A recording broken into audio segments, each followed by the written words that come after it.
In a surprise move, President Emmerson Mnangagwa proclaimed March 26, 2022, as the date for long overdue by-elections. This is to fill vacancies created through the controversial recalls of elected officials by the Douglas Mnangagwa-led MDCT, using a cocktail of powers given to him by the courts and through the collusion of the Speaker of Parliament. One recalls that when Mnangagwa fired elected officials, he accused them of leaving the MDCT to join the MDC Alliance, a political party he now claims is his own. The latter is the party led by Nelson Chamisa. Zimbabweans on social media have been clamoring for a change in strategy on the part of Chamisa. They want him to announce a new name, and some have gone ahead and proffered new names they are saying he must adopt. Predictably, and in what he thinks is a preemptive strike at Chamisa, Mnangagwa addressed the Zimbabwe Electoral Commission, seeking to bar anyone from using the moniker MDC Alliance. Mnangagwa is a ZANU-PF puppet, and that needs no emphasis. It should be clear to those who observe that ZANU-PF wants the MDC Alliance to change its name. Those who claim to be friendly advisors have also taken to social media to campaign that the MDC Alliance must change its name and do so before March 26, 2022. In a strange way, the enemies of the MDC Alliance sing in concert with its so-called friends. It must dawn on everyone that the same strategy cannot serve two conflicting ends. ZANU-PF cannot push the MDC Alliance to change its name, and at the same time the MDC Alliance cannot use the same strategy handed to it by ZANU-PF through its able string puppet, Mnangagwa. Why is ZANU-PF, through captured institutions, seeking to push Chamisa to drop the MDC Alliance name? How does ZANU-PF benefit from a change of name if its effect is to clear any confusion on who the true opposition is? Those of the friends who are pushing this agenda seem to suffer from the usual error that Zimbabweans make. We seem to think that ZANU-PF is stupid and that it has moments of lucidity where it actually takes action for the greater good. Those who think that Mnangagwa proclaimed elections 24 months after the fact because he suddenly realized that he has a constitutional duty to do so are lost. I will demonstrate why this is so by tracking through the strategy as it unfolded. The first point to note is that Mnangagwa has a serious legitimacy crisis. ZANU-PF knows that Mnangagwa has never been accepted as the legitimate leader of the main opposition movement. His political career will soon meet its end if in 2023 elections are held. Chamisa is the leader of the opposition, and for as long as he is not in parliament, through his elected officials, that parliament will never command legitimacy. It has the same status in the eyes of right-thinking people as Ian Smith's desperate Zimbabwe Rhodesia, consisting of co-opted puppets masquerading as leaders of the black majority. ZANU-PF is not stupid. They are aware of this fact. They are also aware of the fact that if dialogue is the way to go, then Chamisa must be included by hook or by crook. So far, attempts using donkey and carrot tactics through Pollitt have dismally failed.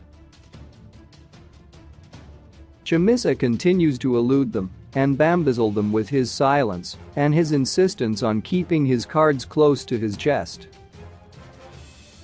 Having performed badly in 2018, ZANU-PF immediately set out to capture the opposition. An application was already pending in the courts challenging the appointment of Chamisa after the death of Morgan Tsvangirai. The High Court had ruled that the appointment was invalid, and an appeal was immediately noted. Between the noting of appeals and the determination of the Supreme Court case, Chamisa and Thokozani Coup had each led different parties in the elections, campaigned against each other, and elections came and went. In a judgment that dents the credibility of a judiciary further, the Supreme Court accepted that the case had become moot for the developments that I have outlined. It proceeded to mischievously twist the one exclusion to the mootness doctrine and installed Coup as the leader of the opposition party that she campaigned against. Phase 1 of the takeover was complete and ably assisted by an acquiescent judiciary. In Phase 2, ZANU-PF using Coup proceeded to create vacancies in the National Assembly and in councils using recalls targeted at elected officials. Some elected officials quickly defected to the Coup, later Mnangagwa outfit, and were saved from the chop. Instead of proclaiming by-elections, the COVID pandemic was used as a convenient excuse.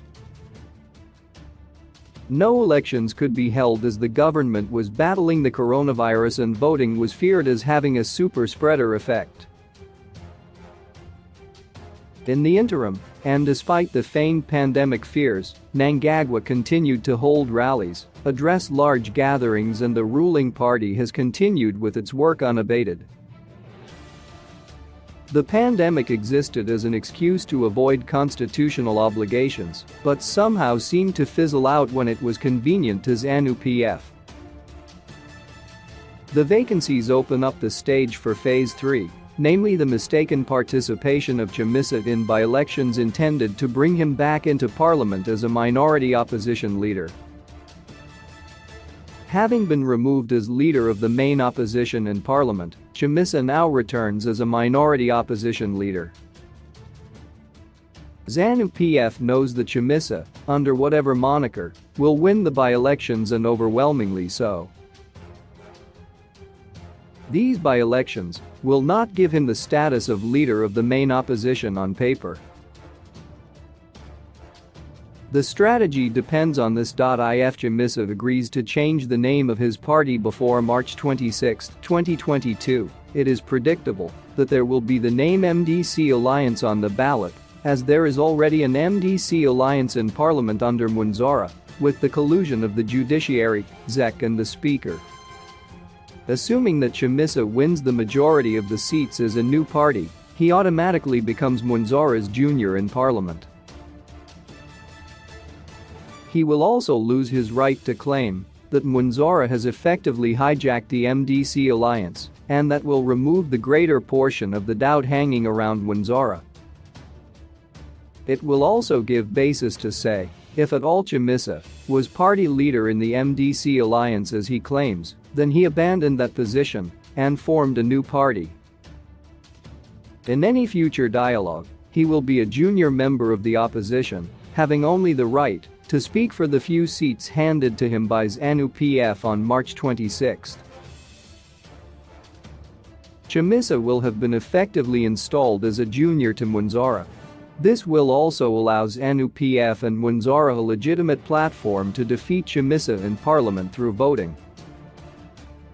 This includes the real possibility that ZANU-PF does not want the 2023 elections to happen and may be pushing for a government of national unity and delayed elections through constitutional amendments. Chamisa won't have the right to say he was excluded, for his members in parliament under the new name would have lost. The ultimate goal is to recalibrate the results of 2018 and remove the stink that both the ruling party's leader and his creation Mnangagwa only exist because of a pliable judiciary. Chamisa is needed in this game, and the by-elections are the bait. If I were Chamisa, I would be alive to the bigger picture and the possibility that Mnangagwa does not want elections next year. An angry man has never been a wise man. We may be angry at how the elected officials have been bastardized and how Mnangagwa has rendered all three arms of the state completely useless. Mnangagwa counts on that anger in the final phase. Electoral law reforms needed for a free and fair election have not happened. It is to blow hot and cold for Chamisa to demand electoral reforms and then jump at the first opportunity to participate in inconsequential by-elections. The March 26, 2022 elections are nothing in the greater scheme of things. Chamisa does not need by-elections to test his suitability by the electorate. Anyone who holds a contrary view at best has no idea how the electorate in Zimbabwe operates and thinks. That advice is premised on a false basis. If at all someone needs by-elections to test the waters, it is the party whose leader performed dismally in the 2018 elections despite his own party doing well in other constituencies. Mnangagwa is that person. No real benefit is served by insisting on getting into parliament just under a year before new general elections. If the members of his party who were recalled wish to get into parliament, let them do so as independents with Chamisa's blessings. A change in name, though an attractive way to go, will serve ZANU-PF more than the MDC alliance. This was always, to me, an obvious strategy, yet ZANU-PF has proclaimed elections nonetheless. In my view, where ZANU-PF is concerned, it is better to try and see how anything benefits them as a basis to understand why it has been done. To those who give advice on public platforms and claim to be friends, my view is, be wary of friends who proclaim both your problems and their solutions on platforms where the enemy has easy access. Those who are calling for a change of name must worry that their advice fits well into a clear strategy by ZANU-PF. When two people with polar opposite intentions do the same thing, they must be wary that it is not the same thing they are doing. Reginald Murendo is a political analyst and lawyer